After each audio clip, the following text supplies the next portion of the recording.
Okay, this is 1994. When's the last time you were in this hut? Well, I was here a couple of years ago, but prior to that, not since 1957.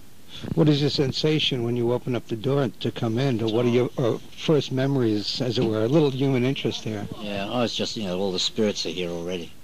I mean, just sort of saying hello to all the spirits. Yeah. Where are they now? Are you in touch? Are they gone? Have you followed them at all? One of them. One of them I still know. The others I don't know where they are.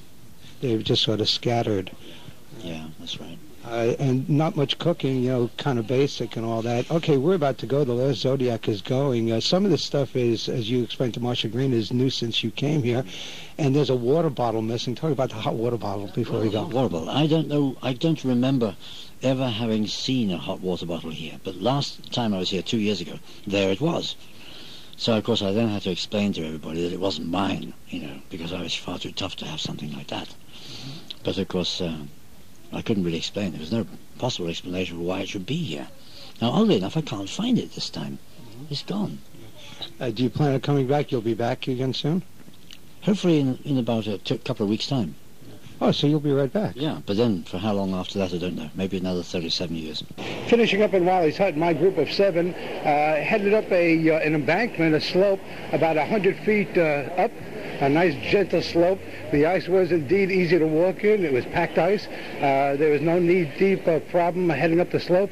And when we got up there, up at the top of the peak, the easiest way down was to get on our back and slide down. So one by one, we did something that I personally haven't done in many, many years. Slid down the slope.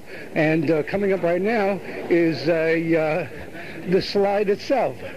We're about to slide down. We're going to try to slide down without losing the equipment. If the equipment is lost, then this is the I'll salvage the tape, but this is the last our last communication. Here we go. We're going to slide down. Let's listen to it as we slide.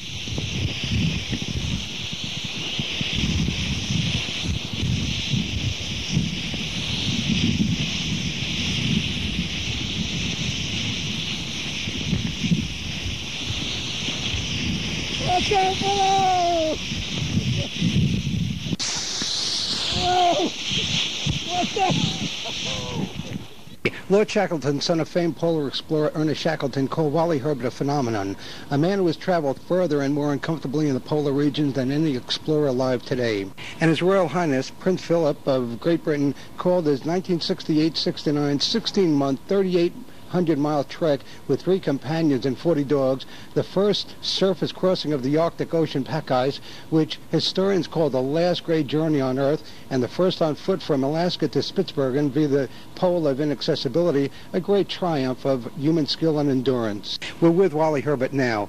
Wally, talk about the first day of that incredible journey. In a way, I suppose in a sense that the most difficult part of the journey was the first few miles of the journey, because we were not experienced at traveling on moving ice. It was dark, it was scary. I even remember the very first day of the journey being very, very sick, and the whole of the night before I was sick.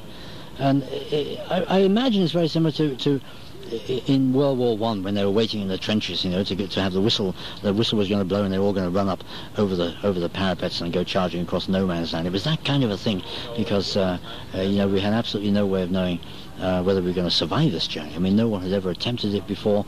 We didn't know whether the dog food was adequate. There was no way we could turn around and come back. I mean, the first step of that journey was the first step of a journey of nearly 3,800 miles, and we had to go right the way across or die in the process, because there were no airplanes that could get to us to pull us out. And so, setting off on a journey like that, you're right at the leading edge, the sharp edge of exploration. You're the pioneer. I mean, no one's ever done it before. And so you have no idea at all whether you're going to survive. And that is very scary. Your work in the Arctic as opposed to your work in the Antarctic, what gives you the most satisfaction? Which of these have left the most questions in your mind? I think, in a way, the Arctic is a physically much more dangerous environment to be in, because the sea ice is moving all the time. It's dark. You travel in the dark for a lot of the year. You travel on much more dangerous glaciers. The ice basically just behaves in a much more unpredictable way in the Arctic. And for me, all of my toughest journeys have been in the Arctic. So I have lots of painful and colourful memories of my times in the Arctic. His Royal Highness Prince Charles, the current Prince of Wales, feels that one day Great Britain should mark your achievements by having you stuffed and put on display. How do you feel about being stuffed and put on display? And are they going to wait for the appropriate time? I'm not too keen on the idea of being stuffed and put on display, but in actual fact, I mean, they came as close to it as I hope they'll ever come to it, when they got a tailor's dummy, and they put this up in the Scott Polar Research Institute in Cambridge. They have a museum there, and behind this glass case is now a sort of a dummy which is dressed in my Arctic clothing. Now, the pity, of course, is that most of these dummies you see in shop windows are 6 foot tall, because they're all sort of macho hero type men, and they don't cater for people like me who are only 5'8". And so this dummy has clothes on which don't fit it. There are gaps in the clothing, and of course it looks ridiculous. They may want to stuff you a little early after you turn about the portal point, taking down the ceremonial taking down of the signs on your hut, if and when that gets back to Great Britain. How do you think they'll feel about stuffing you at that point? I'd probably be delighted to, yes, but I think they'll find it very difficult to do, because they'd have to do it in an obvious sort of way. And by obvious, I mean through the newspapers. And so I think we'll have a wonderful battle on our hands.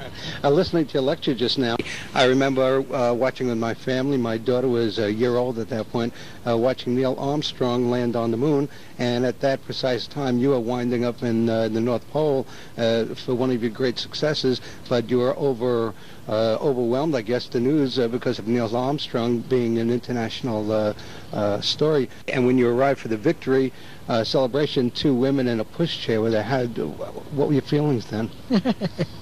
Yeah, well, the amazing thing about it was, as we were coming into Portsmouth in England, all of the ships had got word of the fact that we were coming back from the Arctic, having succeeded in crossing the Arctic. And all of the ships were blowing their hooters and horns and all that stuff, you know. It was a wonderful experience. Even the Royal Yacht Britannia pulled out to let us use its berth as a sign of respect. But of course there were only just these 2 people in the pushchair, because the press hadn't been informed. Were they happy to see you? The 2 ladies with pushchair? I don't think they batted an eyelid. I don't think they knew what it was all about. Before closing, we spoke of your wonderful paintings that you've done, and we're looking at them now. You had mentioned something about having these dreams of these paintings and then painting them. Speak about that, and also your painting of Prince Charles. Well, what happened was that the very first painting was such a surprise to me. This was about 4 years ago. And I just really had burnt out with writing books. I've written 9 books. And my wife, who's a psychotherapist, said, okay, have a go at painting. I mean, try to work some of your frustration off with painting. And so I had to go, and I did one painting, and it was amazing. I mean, it sold straight away. And so I decided then to have a meditate about this and think about it. So I went into a state of meditation, and in this sort of state I had a vision in which I was sitting in a preview theatre in Soho in London. And it was a 36-seater, and I was watching on the screen some colour slides going through in sequence, and they were all of paintings, and some of these were very fine and pieces of work, and some were historic pictures, paintings of historic pictures. And I thought, well, you know, that student of art is quite clever. And then, to my surprise, I saw 1 or 2 pictures which could only have been seen by me, because I'm the only person in the world that's ever been there. So I thought, now how the hell did that student get to see those scenes? I mean, has he sort of had access to my colour slides or something? And then I noticed that my name was on the bottom, my signature, and the date. And so I sort of, in a way, questioned this, so challenged the vision to produce an answer to this. And the vision carried on and showed me all 26 pictures. And my name was on the bottom of each picture. And the dates were in sequence, and some of them were 3 years in advance. So at that point I began to get a little bit worried by this vision, particularly since number 27 was black. The screen went black. And the one before it, number 26, was a picture of Mount Everest, which seemed to be out of sequence with all the others. The others were Arctic or Antarctic. Here was a picture of Mount Everest. and then number 27 was black. And so I thought, when I get commissioned to do a picture of Everest, then I know that that's my last painting. And sure enough, of course, I was eventually. Right. And then finally, the painting of Prince Charles, sort of smiling. He wanted something of him smiling, and it's a wonderful likeness of him. It's really well done. And you also work with a scalpel, I know, when you do your painting. So I'm really impressed with the Prince Charles piece as well. Well, I mean, the portraits are with portrait, I guess. Yes, the portraits are a very strange medium because they're actually more like drawings than paintings. They are on a sort of a white astrofoil which has a green printer's ink sprayed over it evenly. Now, if you scratch the surface of that, then the white shows through from underneath. And if you put pencil on it, of course, then you leave a pencil mark. So it's a combination of sort of taking off to get the highlights and putting on to get the darks. And so you end up with what is not really a pencil portrait because of this extraordinary scraper board technique. And it's very striking. It produces a very striking result. But fortunately I've run out of that kind of material, so I can't do any more now. Wally, I'm going to let us go now. I guess we better go. Tea time is on right now. We're running a little bit late. I noticed the other evening some of the British on board here honored you with a book that they all signed. They were honored to meet you and spend time with you. I frankly had not been much into expeditions and that sort of thing, so I had not heard of you until now. I am every bit as honored to meet you and hang out with you and spend that evening with you in the lounge, and it's been great fun spending time with you, sir. Well, thank you, Herb. Well, that'll do it for this edition of Visions. Thanks for listening. Next up, we'll visit perhaps the most beautiful place on Earth, Paradise Bay in the Antarctic, and spend a wonderful moment on the water. Now, before closing, here are some thank yous. I want to make these thanks now. I want to thank Jackie Hummel and Mary Calderon and Felipe Castro of Lon Chile Airlines. And they're at 1-800-735-5526. That's 1-800-735-5526. I thank you, folks. Also, I want to thank Krista Branch, a good friend that we haven't met face-to-face, but we've spoken on the phone thousands of times, it seems like. She is with Abercrombie & Kent out of Oak Brook, Illinois.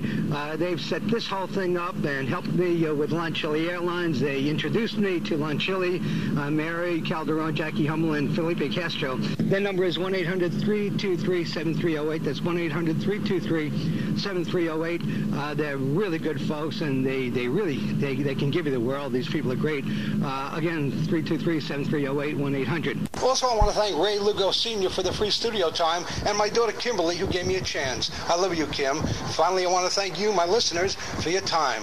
Until next time, from somewhere else, for Visions, a series of visits to everywhere, I'm your host and fellow traveler, Herb Malsman.